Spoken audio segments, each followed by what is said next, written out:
The way that we approach the instrument in the front ensemble is very important. If we all approach the instrument in the same uniform way, we are going to end up sounding more uniform and together when we bring our mallets up and play our first note together. The first thing I want to talk to you about is how we hold two mallets. Our two mallet position looks something like this. You want to be standing feet shoulder width apart with your shoulders back and looking up at the audience, establishing presence, especially because the front ensemble is the first thing the audience will see at the front of the field.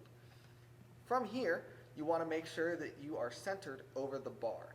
Now, before we play our first note, we want to talk about the kind of stroke that we use. We use something called the piston stroke. Now, the piston stroke is exactly what it sounds like. We are creating a motion like a piston, moving down and then back up from the key.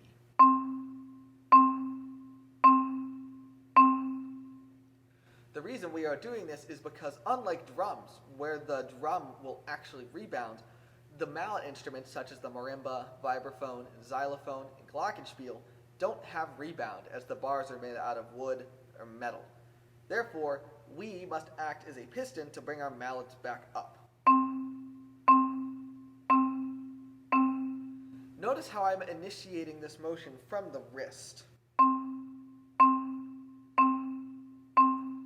The ratio of wrist to arm we like to use here at Upper St. Clair is 80% wrist, 20% arm.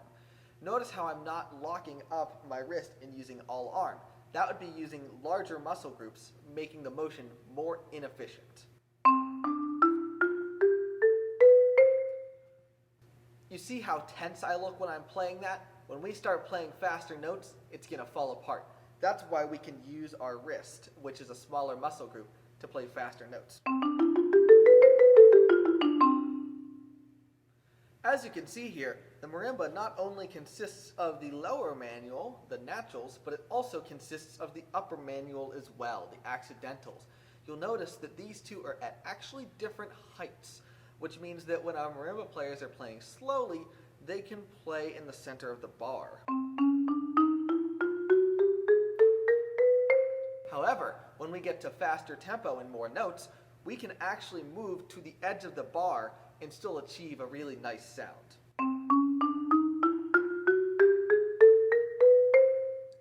What we want to avoid is playing where this string runs through the bar. That's called the node, and you're not going to get a very good sound.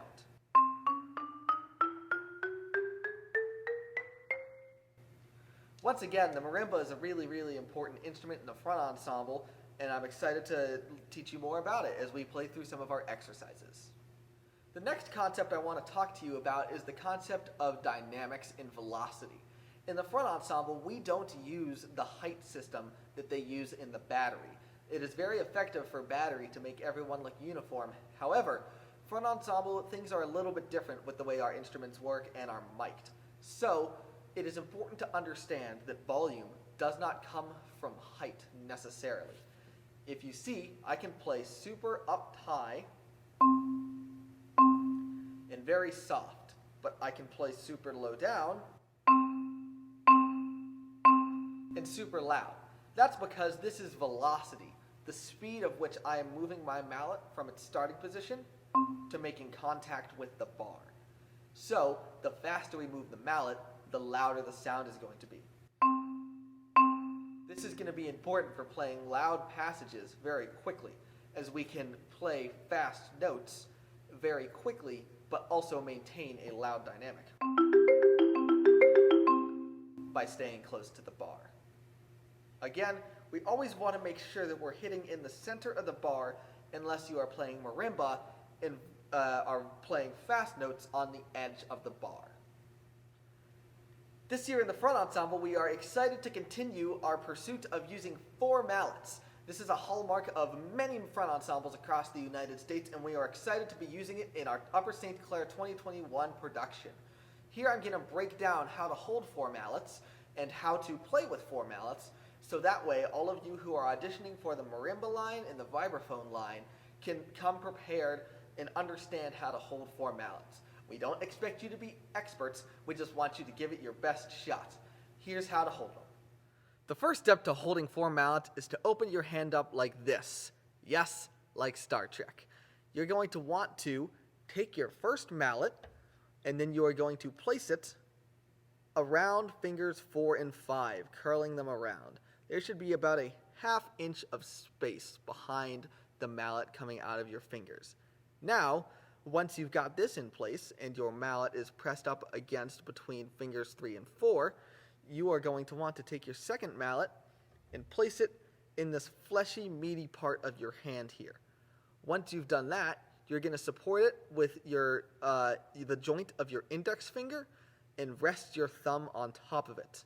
Then all you have to do is bring your hands down, and you are holding 4 mallets. This is a grip invented by Lee Howard Stevens called Stevens grip, and it is the industry standard across the marching arts, and it is the 4-mallet grip that we use here. When you're playing with 4 mallets, you really want to make sure that all of the same rules from 2 mallets apply.